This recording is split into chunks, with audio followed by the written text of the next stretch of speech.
overthrow of Guatemala's government was? In 1954, the CIA, or Central Intelligence Agency, orchestrated the overthrow of Guatemala's democratically elected president, Jacobo Arbenez Guzman.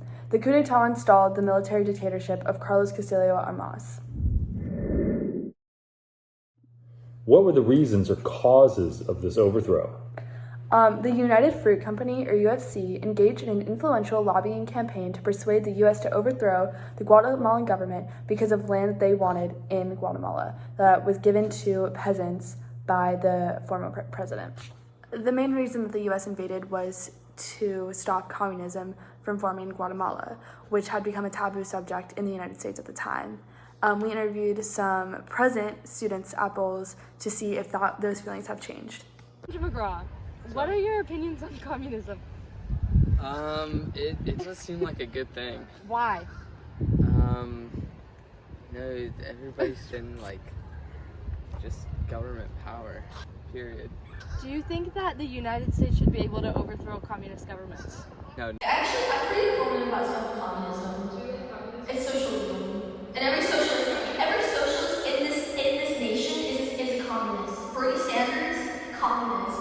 Donald Trump, communist. Kamala Harris, communist.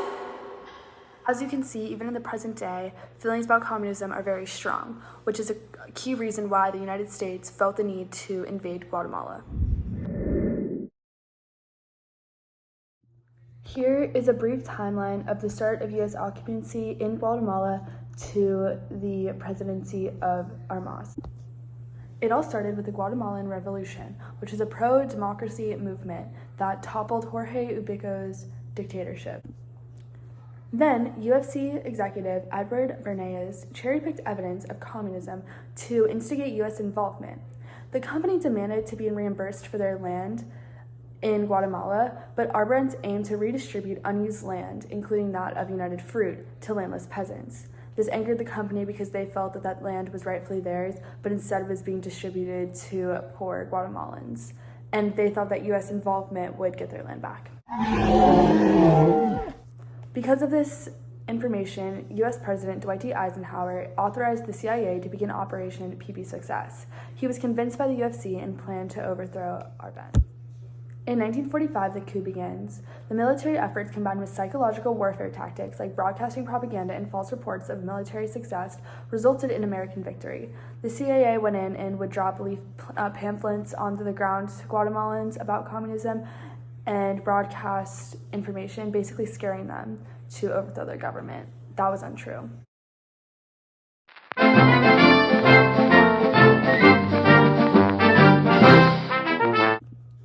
Castillo Armas then became president, and the United States now recognizes Guatemala as a government. Today I'm here with Mikkel Hellman to ask him about the CIA overthrow of the Guatemalan government. So Mikkel, do you know why the CIA overthrew the Guatemalan government? Yes, back in the early 1940s, the U.S. government were very anti-communist, and they thought Guatemala was heading that direction. Very nice. So, do you know who was president at the time of this overthrow? I am not 100% sure. Roosevelt, perhaps? It was not Roosevelt. It was Eisenhower. And it was right after his election in 1952. And Eisenhower was focused on primarily anti-communism sentiments. And so he wanted to overthrow the potential threat the Guatemalan communist government had to America. So, in 1952, after his election, Eisenhower had received some intel that said that the president at the time's advisors were feeding him communist information and trying to make him become more and more communist. So he planned a coup d'etat, and the CIA had 480 trained men, led by Castillo Armas, to carry out Operation PB Success. Do you know what type of tactics they used in the overthrow? I am not sure, but maybe some guerrilla tactics and fake news to Oh my have goodness. the citizens of that country turn against their own leaders. That was very good guess, because yes, they used psychological warfare, because it turns out that the CIA is not very good with tactical and physical warfare. and their army performed really poorly when they fought against the Guatemalan troops. So instead, the United States had some fake news stories and posted propaganda to instill fear amongst the Guatemalan citizens to the point where the Guatemalan army could not fight against the United States Army because they were so frightened by being overtaken. Do you know what happened after the revolution? I do not.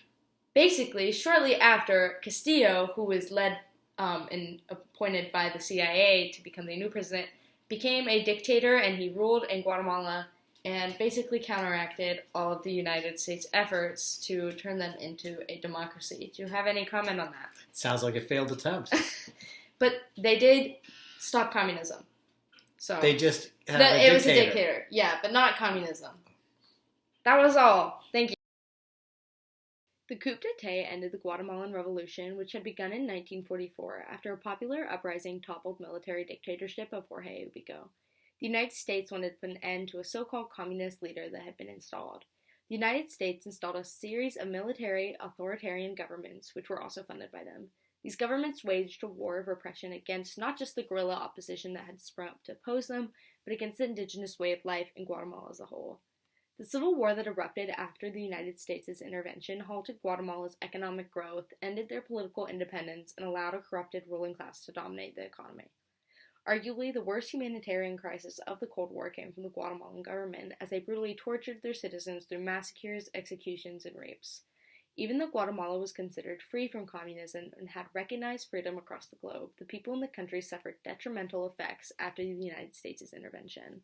While we're unable to understand the lengths of economic, social, and political suffering that Guatemala might have faced if the United States did not intervene, the intervention brings up troubling issues that need to be addressed, such as the lives of Guatemalans after the coup d'etat. An American Observer explains, quote, "In Guatemala City, unlicensed vans full of heavily armed men pull to a stop in broad daylight and kidnap another death squad victim. Mutilated bodies are dropped from helicopters on crowded stadiums to keep the population terrified. Those who dare ask about, quote, disappeared loved ones have their tongues cut out."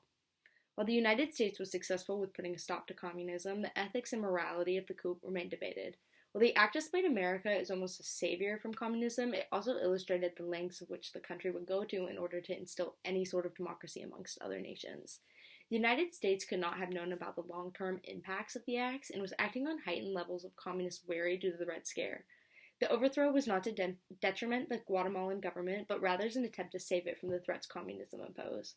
As I stated before, we're not able to completely and thoroughly understand what would have happened to Guatemala if the United States did not intervene, and we're left to deal with the impact and choices that our country made.